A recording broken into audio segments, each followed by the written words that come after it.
ये क्लास 6 की इतिहास की बुक है, जो मैंने कल तक पांडुलिपि तक ही बताया था। ठीक है, तो फिर से मैं इसको रिपीट कर देती हूँ ताकि और भी समझ में आ जाए। तो पांडुलिपि क्या होता है कि वैसी पुस्तक जिसे हाथों के द्वारा लिखी जाती है उसे पांडुलिपि कहते हैं। ठीक है, इसको अंग्रेजी शब्द में मैन्यूस्क्रिप्ट कहा गया है। ठीक, तो जो पांडुलिपि किस पर लिखी जाती थी, तो जो पांडुलिपि था तो हिमालय के क्षेत्र से भोजपत्र और ताम्रपत्र को प्राप्त वहाँ से लाया जाता। उसी पर राजा महाराजा क्या करते थे, अपना विवरण को लिखवाते थे। तो जितने भी विवरण को लिखवाते थे वो उसको क्या इकट्ठा से संग्रहित कर लिया जाता था।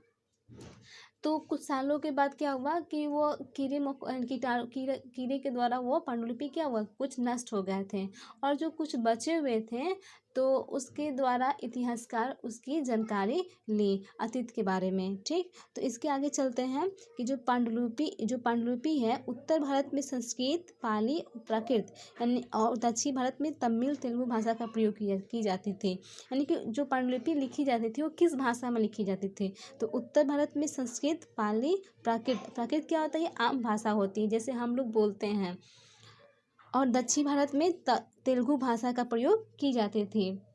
जैसे कि इस मैप के थ्रू हम देखेंगे कि कैसे पांडुलिपि के द्वारा, ये आपका मैप है, इंडिया का मैप है आपका,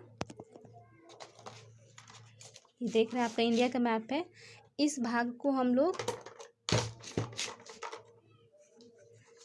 ऊपर वाली जो ये पार्ट दिखाई दे रहे हैं ये आपका उत्तर है।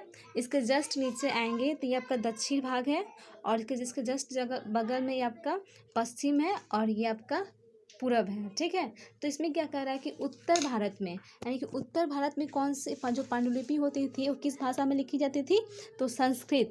यानी कि उत्तर आपका ये है, यानी कि जम्मू कश्मीर, ये आपका हिमाचल प्रदेश, जितने भी एरिया उत्तर प्रदेश में आएंगे तो वहाँ पर जो पांडुलिपि यहाँ पर राजा महाराजा होते थे अपना विवरण लिखवाने के लिए वो किस भाषा का प्रयोग करते थे, संस्कृत, पाली और प्राकृत भाषा में अपना क्या विवरण लिखवाते थे। वही जो दक्षिण भारत में है, तो दक्षिण भारत में कर्नाटक है, हिमाचल, केरला है, तमिलनाडु है, ये आपका दक्षिण एरिया है। जो यहाँ के जो राजा महाराजा होते थे अपने विवरण लिखवाने के लिए वो तेलुगु भाषा का प्रयोग करते हैं। ठीक है, वैसे भी आप उसका कर्नाटक में कन्नड़, तमिल और तेलुगु भाषा बोली जाती है, तो वहाँ पर तेलुगु भाषा में अपने कोई विवरण पांडुलिपि पर लिखवाते थे। ठीक, इसके आगे हम लोग चलते हैं, और यहाँ पर 2 काव्य हैं, रामायण और महाभारत। जो विश्व का सबसे बड़ा काव्य कौन सा है, तो रामायण और महाभारत। और वो जो पांडुलिपि है उसमें क्या लिखवाया जाता था, तो उस पांडुलिपि में कविताएं, लघु कहानियाँ, महाकाव्य, ठीक है, रीति रिवाज, धार्मिक और भी चीज़ें को इस पर विवरण किया जाता था, जिससे इतिहासकार उसे पढ़कर उससे जानकारी हासिल की अतीत के बारे में। ठीक है, अब इसके आगे है पुरातात्विक स्रोत क्या होते हैं, तो वैसी वस्तुएं जिसके बारे में हम पुरानी वस्तु के बारे में अध्ययन करते हैं, जैसे प्राचीन काल की वस्तु के बारे में अध्ययन करते हैं, जैसे कि क्या होता है अतीत में प्राकृतिक आपदा के कारण वहाँ का जो पर्यावरण हो गया वहाँ पर नष्ट हो गया होगा, जिसको क्या ज़मीन के नीचे दब गया होगा, तो उसकी गहराई से पता चलता है कि जब खुदाई वदाई हुआ होगा तो उसमें मिट्टी का बर्तन, फिर से लोहा, फिर से अवशेष, सिक्का, आभूषण, अभिलेख इत्यादि क्या थे, मिले हुए थे। और एक मैं घटना बताती हूँ जो मैंने एनसीईआरटी में पढ़ा था, 6 के एनसीईआरटी में। तो वहाँ पर पंजाब में जब रेलवे लाइन बिछाई जा रही थी 150 वर्ष पहले, पंजाब में जब रेलवे लाइन बिछाई जा रही थी तो वहाँ जब जो इंजीनियर उस जगह खुदाई कर रहे थे तो हड़प्पा पुरास्थल मिला। ठीक, तो जो इंजीनियर थे तो उस हड़प्पा पुरास्थल को खंडहर समझकर वहाँ की जितनी भी ईंटें थी वो सारी पंजाब के रेलवे लाइन में बिछा दी थी। ठीक है, तो इस प्रकार से वहाँ पर उस प्रकार से हड़प्पा सभ्यता का क्या हुआ, उद्गम हुआ।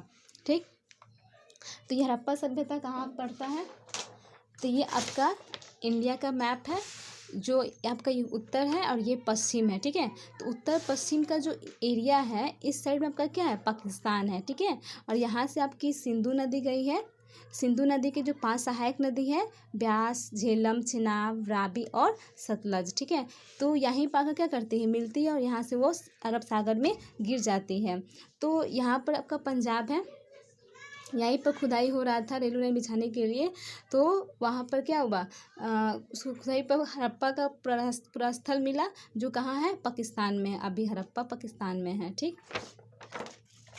इसके आगे अभिलेख, अभिलेख तो पता ही है कि वो उस अभिलेख हम लोग किस पे लिखवा, वो राजा महाराजा किस पे लिखवाते थे, तो तांबे के प्लेट पर, मिट्टी, लकड़ी, वस्तु आदि चट्टानों पर क्या अपना अपना अभिलेख को लिखवाते थे। अशोक भी अपने काल में अभिलेख को लिखवाए, समुद्रगुप्त भी लिखवाए, ठीक है। यहाँ पर कुछ है जैसे मृद भांड, मृद भांड मतलब क्या होता है, मिट्टी का बर्तन होता है जिस पर पॉलिश कर कर बनाया जाता था, काली रंग से पॉलिश कर कर बनाया जाता था। सिक्के, औजार और शिल्पकला, ये सब क्या है, सांस्कृतिक प्रमाण, उससे सांस्कृतिक प्रमाण कहलाते हैं, इससे इतिहासकारों की जानकारी हासिल होती है, ठीक। और इसके आगे आपका तिथिया से आप क्या समझते हैं, तब तक तो यह है। तो मैं वीडियो को पॉज करती हूँ।